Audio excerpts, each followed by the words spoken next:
प्राचीन मगध के एक शांत ग्राम में अनाथ नाम का युवक रहता था। मन बेचैन, विचार बिखरे हुए और जीवन में दिशा बिल्कुल नहीं। वह अक्सर कहता, काश कोई मुझे रास्ता दिखा दे। लेकिन एक दिन वह जंगल में भटकते हुए एक वृद्ध भिक्षु से मिला। भिक्षु ध्यान में लीन था, देह स्थिर, श्वास शांत, मानो गहरे सागर की तरह अडिग। अनाथ ने पूछा, गुरुवर, मेरे जीवन में इतनी उलझने क्यों हैं? मैं किससे मदद मांगूं? भिक्षु ने धीरे धीरे आंखें खोली, मुस्कुराए और बोले, बेटा, जिसको तुम बाहर ढूंढ रहे हो वह तुम्हारे भीतर बैठा है। अनाथ चकित होकर बोला, लेकिन मेरे भीतर क्या है? मैं तो खुद ही परेशान हूं।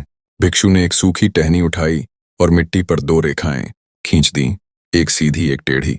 उन्होंने कहा, हर एक इंसान के अंदर 2 रास्ते होते हैं, एक जो साफ है, सीधे निर्णयों वाला, दूसरा जो भ्रमों, डर और लालच में टेढ़ा मेढ़ा हो जाता है। तुम्हारा मन ही वह स्थान है जहां ये दोनों रास्ते मौजूद हैं। अनाथ बोला, तो मुझे कौन सही रास्ता दिखाएगा? भिक्षु ने आंखें बंद करते हुए उत्तर दिया, तुम्हारा मन ही तुम्हारा भगवान है। जिसे तुम साध लोगे वही तुम्हें साध लेगा। मन को काबू कर लिया तो पूरी दुनिया तुम पर मेहरबान हो जाएगी। उनके शब्द अनाथ के हृदय में उतर गए, पर वह समझ नहीं पाया कि शुरुआत कहां से करे। भिक्षु ने उसे सबसे पहले अपनी सांसें देखने को कहा। जब तुम्हें क्रोध आए, सांस देखो। जब भय आए, सांस देखो। जब मोह आए, सांस देखो। मन को भीतर मोड़ना ही साधना की पहली सीढ़ी है। अगले दिन से अनाथ ने खुद को बदलने का निश्चय किया। सुबह नदी किनारे बैठकर वह अपनी आंखें बंद करता और सिर्फ अपनी सांसों को महसूस करता। पहले दिन उसे बेचैनी होती, दूसरे दिन पैर दुखते, तीसरे दिन मन भाग भाग कर विचारों में उलझ जाता। पर अनाथ बार बार केवल एक ही बात याद करता, मेरा मन ही मेरा भगवान है। धीरे धीरे उसका संसार बदलने लगा। भय कम हुआ, क्रोध घटा, निर्णय साफ होने लगे। गांव वाले उसके शांत स्वभाव को देखकर चकित होते। वही लड़का जो छोटी बात पर भड़क जाता था, अब गंभीर पानी जैसा शांत हो चुका था। एक दिन वही वृद्ध भिक्षु फिर से गांव पहुंचे। अनाथ को देखकर मुस्कुराए और बोले, तो बेटा, तुमने अपने भगवान को पहचान लिया? अनाथ ने विनम्र होकर कहा, हाँ गुरुवर, पहले मैं भगवान को बाहर ढूंढता था, अब समझ आया कि मेरा मन ही मेरा पहला देवता है। जब मैं उसे संभालता हूं, मेरा जीवन खुद ही संभल जाता है। भिक्षु बोले, जिसने अपने मन को जीत लिया उसने संसार को जीत लिया। यही बुद्ध का मार्ग है। उस दिन से अनाथ गांव का प्रेरणा स्रोत बन गया। लोग उससे सलाह लेने आने लगे, क्योंकि अब उसके शब्दों में गुरु जैसी शांति और आंखों में बुद्ध जैसा प्रकाश था। अनाथ अक्सर उन्हें सिर्फ एक ही बात कहता, भगवान कहीं बाहर नहीं, उसे अपने मन में खोजो, मन को पवित्र कर लो, जीवन खुद ही पवित्र हो जाएगा। दिन बीतते गए और अनाथ की ख्याति दूर दूर तक फैलती गई। उसके सरल स्वभाव और गहरी बुद्धि ने लोगों के मन में आशा का दीप जला दिया था। लेकिन जितना वह बाहर शांति फैलाता, उतना ही उसके भीतर साधना गहरी होती जा रही थी। एक दिन गांव में एक रहस्यमय यात्री आया। उसके वस्त्र फटे थे, आंखें लाल थीं और चाल में बेचैनी थी। उसने अनाथ को देखते ही पूछा, क्या तुम वही हो जो कहते हो मन ही भगवान है? अनाथ ने शांत स्वर में कहा, हाँ, लेकिन ये कहने की नहीं, अनुभव करने की बात है। यात्री ने हंसते हुए कहा, मुझे शांति नहीं चाहिए, मुझे शक्ति चाहिए। लोग मेरी बात नहीं मानते। मैं चाहता हूं कि मेरा मन इतना प्रभावशाली हो जाए कि सब मेरे सामने झुकें। अनाथ ने गहरी सांस ली और बोला, जिस मन को तुम दूसरों पर चलाना चाहते हो, पहले उस मन को तुम्हें खुद पर चलाना होगा। शक्ति भीतर की होती है, दूसरों को दबाने की नहीं। यात्री क्रोधित होकर बोला, तो तुम मुझे सिखाओ। अनाथ ने उसे नदी किनारे ले जाकर बैठाया। हवा में हल्की ठंडक थी और जल की कलकल ध्वनि मन को शांत कर रही थी। उसने कहा, आंखें बंद करो और अपनी सांस को सुनो। यात्री ने अनिच्छा से आंखें बंद की, पर मन में विद्रोह भरा था।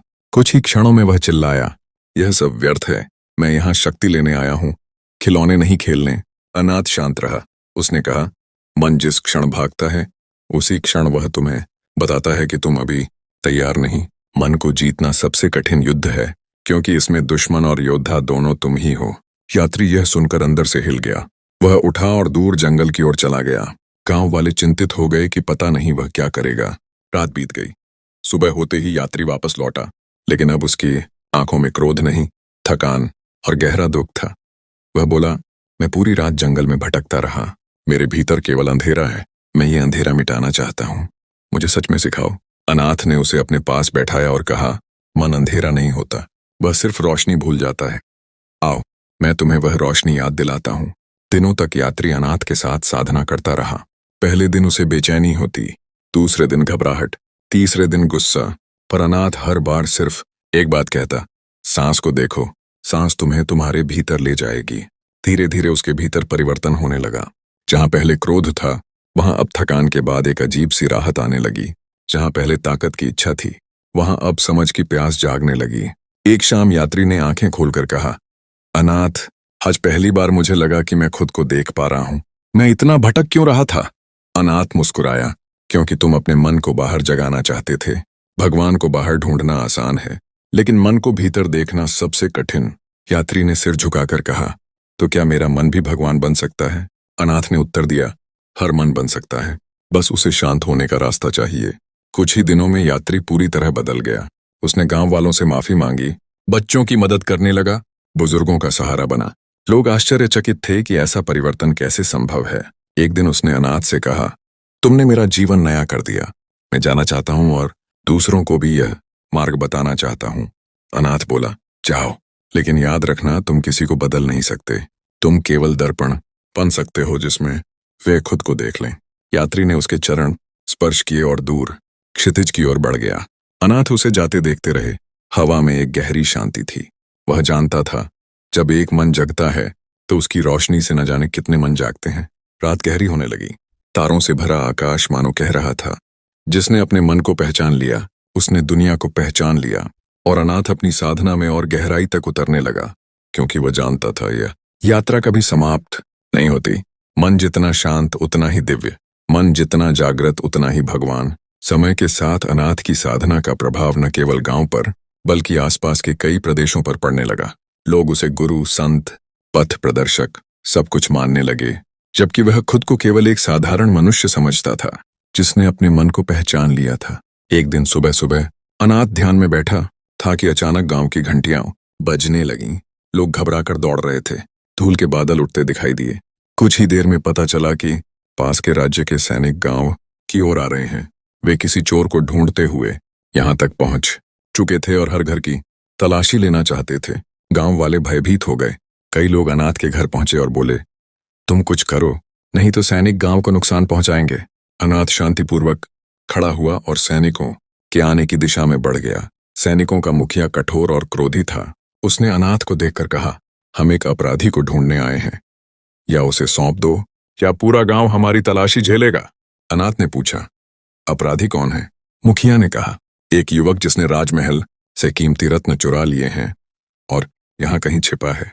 अचानक भीड़ के पीछे से एक कांपता हुआ युवा बाहर आया। उसका चेहरा पीला, हाथ कांप रहे थे। वह बोला, गुरुजी, मैंने ही गलती की है, लेकिन मैं अपराधी नहीं, बस भूखा था, मजबूर था। अगर आप चाहें तो मुझे सौंप दें। गांव वालों की सांसें थम गईं। सैनिक तलवारें खींचने ही वाले थे, लेकिन अनाथ ने हाथ उठाकर उन्हें रोक दिया। वह उस युवक के पास पहुंचा, उसकी आंखों में देखा और कहा, मन जब डर में होता है गलतियां करता है, लेकिन गलतियों को सत्य में बदलने की शक्ति भी उसी मन में है। फिर अनाथ सैनिकों की तरफ मुड़ा और बोला, एक क्षण दीजिए, मैं इसे सच्चाई स्वीकार करने और उसका फल भोगने के लिए तैयार करूंगा। मुखिया हंस पड़ा, क्या तुम इसे कोई जादू सिखाओगे? अनाथ बोला, नहीं, मैं इसे अपने मन का सामना करना सिखाऊंगा। वही सबसे बड़ा दंड और सबसे बड़ी मुक्ति है। वे युवक को लेकर पास की पहाड़ी पर गए। वहां हवा शांत थी, आसमान खुला। अनाथ ने उससे कहा, अपनी आंखें बंद करो और अपने भीतर देखो। डर, लालच, भूख, सबको देखो। जो स्वीकार कर लेता है वह बदल जाता है। युवक रो पड़ा। उसके आंसू बहते चले गए। वह बोला, मैंने रत्न चुराए क्योंकि मुझे लगा दुनिया मेरे खिलाफ है, पर असली युद्ध तो मेरे ही अंदर था।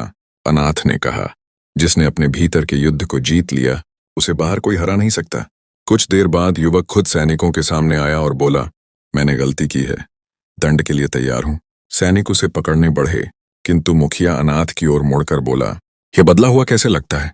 अभी कुछ देर पहले तो कांप रहा था। अनाथ ने उत्तर दिया, क्योंकि उसने अपने मन को देख लिया। जो मन से हारता है वह अपराध करता है, जो मन से जीतता है वह पश्चाताप करता है। मुखिया कुछ देर विचार में डूबा रहा। फिर उसने तलवार वापस म्यान में डाल दी और कहा, जिसने गलती स्वीकार कर ली उसे दूसरा मौका मिलना चाहिए। राजा को मैं स्वयं समझा दूंगा। गांव में सुर्खी फैल गई। एक साधारण युवक का भय उसी की स्वीकारोक्ति से मिट गया था। गांव वाले अनाथ के पास आए और बोले, तुमने एक अपराधी को संत बना दिया। अनाथ ने मुस्कुराकर कहा, नहीं, मैंने उसे कुछ नहीं दिया। उसके मन में पहले से ही सत्य था। मैं तो केवल दर्पण बना। लेकिन यही बात उस युवक के हृदय को छू गई। वह अनाथ के चरणों में बैठ गया और बोला, मुझे अपने साथ रहने दो, मैं मन की साधना सीखना चाहता हूँ। अनाथ ने कहा, मन की साधना कोई निवास नहीं, यात्रा है। अगर तुम सच्चे हो तो यह यात्रा तुमसे शुरू होकर दुनिया तक जाएगी। युवक ने सिर झुकाया और उस दिन से उसका जीवन बदल गया। गांव में अब दो लोग थे जो शांति की ज्योति जला रहे थे, एक अनाथ और दूसरा वह युवक जो कभी अपराधी माना जाता था। दिनों के साथ लोग दूर दूर से आने लगे। उनमें व्यापारी, सैनिक, राजा के दूत, साधक, स्त्रियां, बच्चे सब शामिल थे। एक दिवस एक वृद्ध महिला आई और बोली, गुरुवर, मेरे मन में वर्षों का दर्द है, कोई इसे समझ नहीं पाया। क्या यह भी भगवान बन सकता है? अनाथ ने उसकी हथेलियां थामी और कहा, दर्द भी मन का हिस्सा है। जब तुम दर्द को स्वीकार करती हो, वही तुम्हारी शक्ति बन जाता है। जिसे हम ठुकराते हैं वही हमें सालता है। महिला रोई, पर उसकी आंखों में हल्कापन था। धीरे धीरे अनाथ को समझ आने लगा कि उसकी यात्रा अब गांव तक सीमित नहीं रही। उसका मार्ग आगे बढ़ रहा था, उस दिशा में जहां मन की ज्योति लोगों के अंधेरों को मिटाती जा रही थी। रात को वह नदी किनारे बैठा, तारे ऊपर चमक रहे थे। उसे लगा कि धारा की आवाज में कोई फुसफुसा रहा है। मन जब जागता है तो संसार जागता है, मन जब सोता है तो संसार अंधेरा हो जाता है। अनाथ ने आंखें बंद की और खुद से कहा, मेरी यात्रा अभी समाप्त नहीं हुई, क्योंकि मन की यात्रा कभी समाप्त नहीं होती। दिन ब दिन अधिक लोग अनाथ के आसपास इकट्ठा होने लगे। गांव अब एक साधना स्थान जैसा बन रहा था। बच्चे खेलते खेलते ध्यान करते, स्त्रियां काम करते करते शांति का अनुभव सीखती, वृद्ध अपने दर्द को स्वीकार कर मुस्कुराने लगे। एक रात जब सब सो चुके थे, अनाथ नदी किनारे बैठा आसमान देख रहा था। तारों में उसे ऐसा लगा जैसे कोई संदेश छुपा है। बहती हवा कह रही थी, तुम्हारा मार्ग अभी और लंबा है। यह गांव केवल शुरुआत है, तुम्हें आगे बढ़ना है, वहां जहां अंधेरा और गहरा है और जहां मन की रोशनी की और भी जरूरत है। अनाथ ने आंखें बंद की और भीतर एक दृढ़ निर्णय उभरा, यात्रा जारी रखनी होगी। मन का प्रकाश दुनिया में फैलाना होगा। और अगली सुबह जब सूरज उगा, अनाथ एक नई दिशा में निकल पड़ा, जहां उसकी प्रतीक्षा वे लोग कर रहे थे जो अभी भी अपने ही मन के अंधेरे में भटक रहे थे। उसकी यात्रा अभी बस शुरू ही हुई थी। अनाथ गांव से निकल पड़ा, लेकिन यह विदाई किसी दुख से भरी नहीं थी। गांव के लोग जानते थे कि वह एक लंबी यात्रा पर जा रहा है, ऐसी यात्रा जो सिर्फ रास्तों की नहीं, मन के गहरे गर्तों की थी। लोग उसे दूर तक देखते रहे, जैसे किसी उजाले को जाते देख रहे हों। अनाथ पहाड़ों की ओर बढ़ता गया। रास्ते कठिन थे, कभी ऊंचे पत्थर, कभी घने जंगल, कभी सूखी धरती, लेकिन उसके भीतर एक अजीब सी शांति थी, मानो हर कदम उसे भीतर की ओर गहराई तक ले जा रहा हो। 3 दिन की यात्रा के बाद वह एक विशाल मैदान पहुंचा, जहां एक प्राचीन नगर बसा था, मालवपुर। यह नगर धन दौलत में समृद्ध था, लेकिन वातावरण में बेचैनी थी। लोग भागते दौड़ते, चिंतित क्रोधित, मानो मनुष्य नहीं, चिंताओं का झुंड हो। अनाथ ने एक वृद्ध से पूछा, यह नगर इतना बेचैन क्यों है? वृद्ध ने भारी सांस लेकर कहा, यहाँ का राजकुमार कई महीनों से बीमार है। वैद्य, साधु, तांत्रिक सब हार गए हैं। उसकी बीमारी शरीर की नहीं, मन की है, और जब तक वह ठीक नहीं होगा, पूरा नगर अस्थिर है। अनाथ चुपचाप उस महल की ओर चल पड़ा जहां राजकुमार रहता था। महल के द्वार पर सैनिक खड़े थे। वे अनाथ की सादगी देख हंस पड़े। इस साधारण व्यक्ति को राजकुमार का इलाज करना है, लेकिन अनाथ ने कोई विरोध नहीं किया। उसकी शांत आंखों में कुछ ऐसा था कि सैनिकों ने उसे अंदर जाने दिया। राजकुमार का कक्ष अंधेरे में डूबा हुआ था, पर्दे बंद, दीपक बुझ चुके। राजकुमार एक कोने में बैठा था, कांपता हुआ, जैसे कोई गहरी घटना उसे भीतर से तोड़ चुकी हो। अनाथ ने धीरे से कहा, तुम्हारे मन में तूफान है, क्या तुम मुझे बताना चाहोगे? राजकुमार ने उपहास से हंसते हुए कहा, तुम क्या जानोगे मेरे दर्द को? मैं रातों को सो नहीं सकता। सपनों में कोई मुझे पुकारता है, कोई जिसे मैं बचा नहीं सका। अनाथ ने पास बैठकर पूछा, क्या तुम उसे याद करना चाहोगे? राजकुमार की आंखों से आंसू बह निकले। वह बोला, युद्ध के दौरान मेरे एक मित्र ने मेरी रक्षा करते हुए प्राण त्याग दिए। मैं उसे बचा नहीं सका।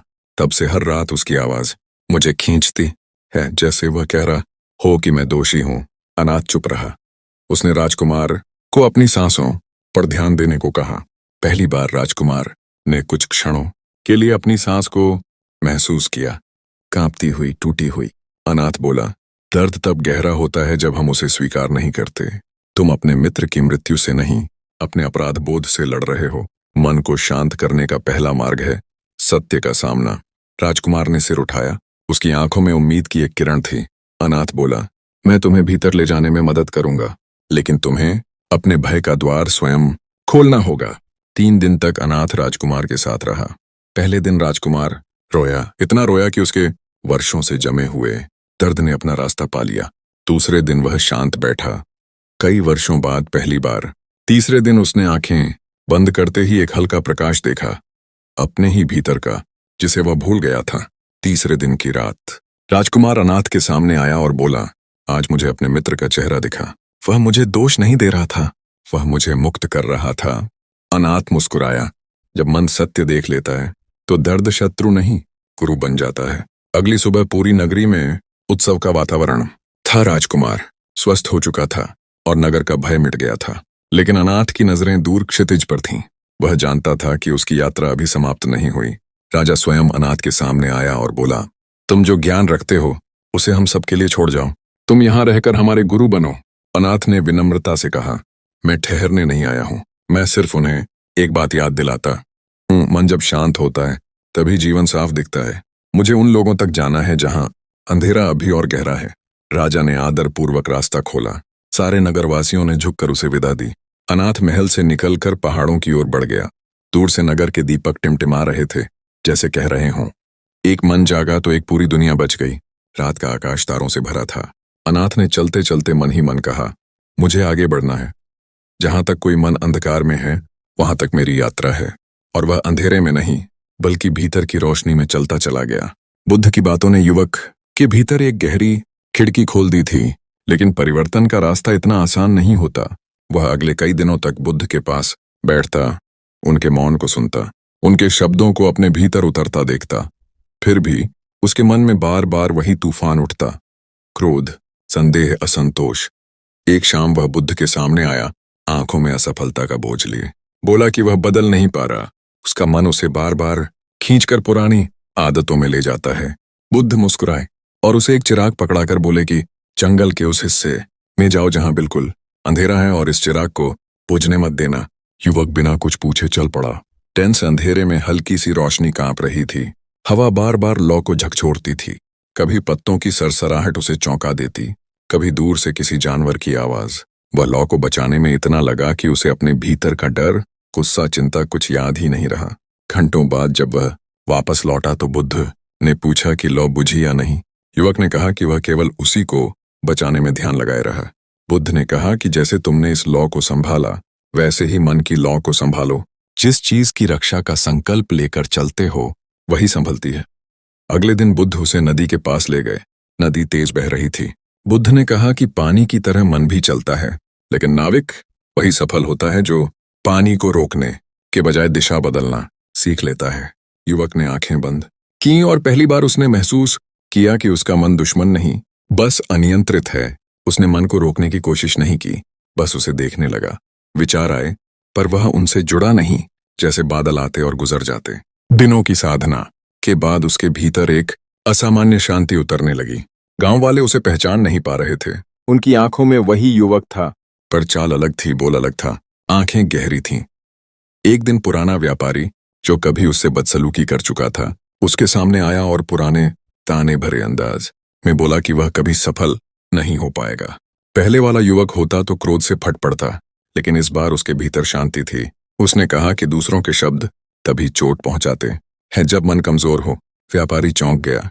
युवक चल दिया, लेकिन उसके पीछे बुद्ध की सीख गूंज रही थी, तुम्हारा मन ही तुम्हारा भगवान है, उसे संभाल लिया तो संसार संभल जाएगा।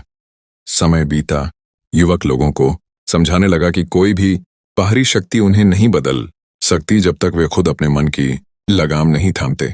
उसकी बातें दूर दूर तक फैलने लगीं।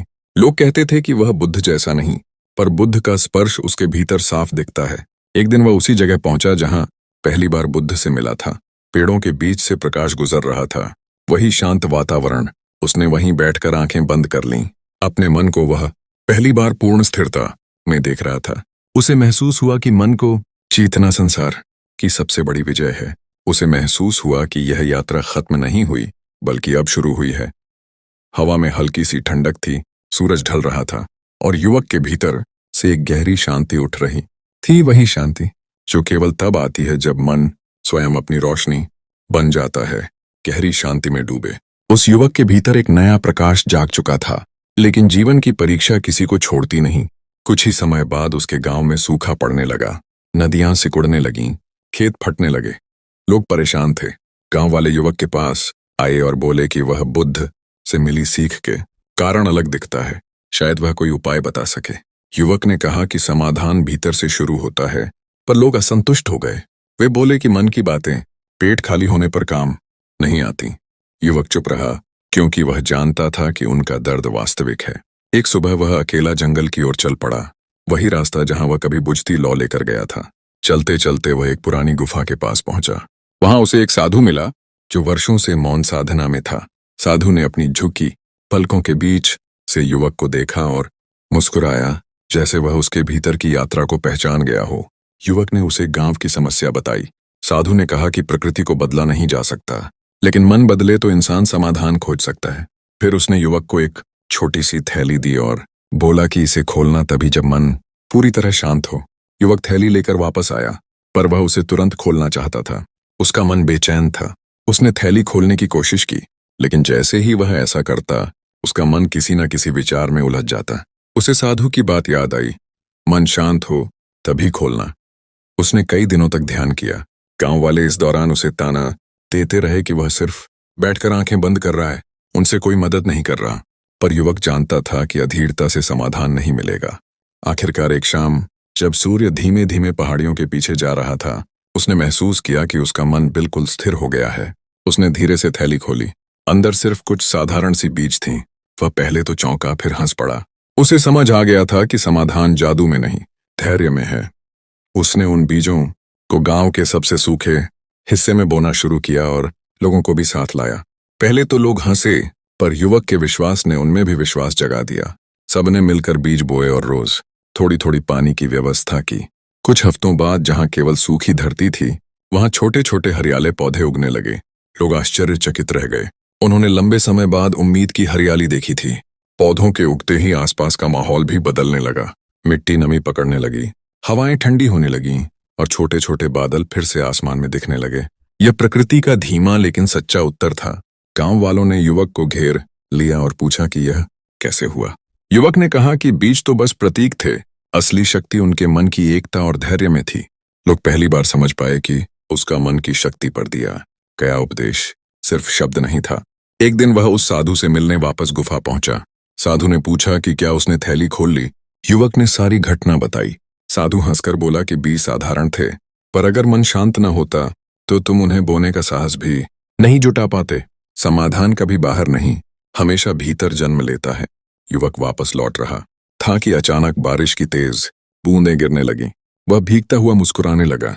आसमान बरस रहा था, धरती मुस्कुरा रही थी और उसका मन बादलों के परे एक उजले आकाश की तरह निर्मल था। उसे महसूस हुआ कि मन ही भगवान है और जिसने उसे साध लिया, उसने पूरे संसार को साध लिया। बारिश की उस पहली बूंद के बाद गांव की किस्मत जैसे बदलने लगी। खेतों में नई जान आ गई, लोग सुख की सांस लेने लगे। पर युवक की यात्रा अभी खत्म नहीं हुई थी। उसके भीतर एक नया प्रश्न उभर रहा था, क्या मन की शक्ति सिर्फ संकट से बाहर निकालने के लिए है या इससे भी कुछ बड़ा संभव है?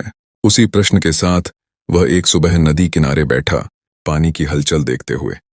तभी एक वृद्ध महिला आई जिसकी आंखों में असहायता भरी थी। उसने बताया कि उसका बेटा वर्षों से क्रोध में डूबा था, न किसी से बोलता न किसी की सुनता। उसने युवक से पूछा कि क्या वह उसके बेटे को भी वैसी ही शांति दिला सकता है। युवक ने बिना वादा किए उसके साथ चलने का निर्णय लिया। जब वह उस घर पहुंचा तो उसने देखा कि लड़का अकेले एक कोने में बैठा, पत्थरों को दीवार पर मार रहा था। उसके चेहरे पर घोर असंतोष था। युवक उसके पास गया और कुछ देर चुपचाप बैठा रहा। लड़के ने उपेक्षा में मुंह फेर लिया। युवक ने कोई ज्ञान नहीं दिया, कोई उपदेश नहीं किया, वह बस वहीं बैठा।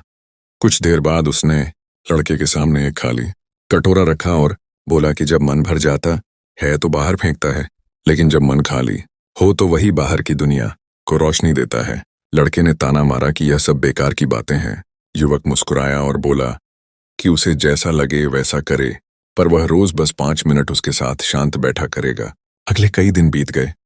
लड़का प्रतिरोध करता रहा, पर युवक का मौन उसके भीतर धीरे धीरे जगह बनाने लगा। एक दिन लड़का अचानक फूट फूट कर रोने लगा। उसके भीतर वर्षों के जमा हुए दुख बाहर निकल रहे थे। युवक ने उसके कंधे पर हाथ रखा और बोला कि जो आंसू बह जाते हैं वे मन को साफ कर देते हैं। जैसे बारिश धरती को, वैसे ही आंसू मन को पवित्र करते हैं। लड़का पहली बार शांत होकर सोया और अगले दिन उसकी आंखों में कुछ नरमी थी। समय के साथ वह लड़का बदलने लगा। वह लोगों से बात करने लगा, अपनी माँ की मदद करने लगा और काम में रुचि लेने लगा। गांव में सब यह परिवर्तन देखकर दंग थे। लोग कहने लगे कि युवक में कोई चमत्कार है, पर युवक बार बार कहता कि चमत्कार मन का है। वह सिर्फ दर्पण की तरह काम करता है। धीरे धीरे लोग उसके पास आने लगे, कोई दुख लेकर, कोई उलझन लेकर, कोई लालच से भरा, कोई डर से टूटा हुआ। युवक हर किसी से यही कहता कि मन को समझो, मन को पकड़ो नहीं, उसे बहने दो, पर दिशा तुम तय करो। उसकी सीख लोगों के जीवन में उतरने लगी। गांव अब सिर्फ बाहरी रूप से नहीं, भीतर से भी बदल रहा था। एक शाम युवक अकेला पहाड़ी पर बैठा था। हवा हल्की ठंडी थी, सूर्य लाल होते हुए ढल रहा था। तभी उसे लगा कि बुद्ध जैसा स्वर उसके भीतर गूंज रहा है। मन को जीतने वाला संसार को जीतता है। उसने आंखें बंद की और भीतर झांका। उसे महसूस हुआ कि उसके भीतर अब जंग नहीं, एक विशाल समंदर है, गहरा, शांत, अनंत। उस शांति में उसे एक बात साफ दिखाई दी कि उसकी यात्रा का असली उद्देश्य सिर्फ खुद को नहीं, बल्कि दूसरों को भी उनके मन से मिलाना है। अगले दिन उसने लोगों को इकट्ठा किया और कहा कि ज्ञान बांटने से बढ़ता है। उसने उन्हें ध्यान करना सिखाया, अपने विचारों को देखना सिखाया, क्रोध को हवा की तरह गुजर जाने देना सिखाया। गांव के बच्चे भी उसके साथ पेड़ों के नीचे बैठकर शांति सीखने लगे। अब गांव में न तकरार थी, न डर, न बेचैनी। वहां एक नई ऊर्जा थी। समय के साथ दूर दूर के लोग भी उसके पास आने लगे। उसकी ख्याति बढ़ती गई, पर उसके मन में अहंकार की एक भी रेखा न उभर सकी। वह जानता था कि वह खुद भी एक विद्यार्थी है, मन के विद्यालय का। एक दिन वह उसी स्थान पर पहुंचा जहां पहली बार बुद्ध से मिला था। वही पेड़, वही हवा, वही मौन। उसने वहां बैठकर लंबी सांस ली और मन में कहा कि यात्रा का प्रारंभ भी मन है और अंत भी मन, और जिसने अपने मन को अपना भगवान बना लिया, उसकी पूरी दुनिया मंदिर बन जाती है।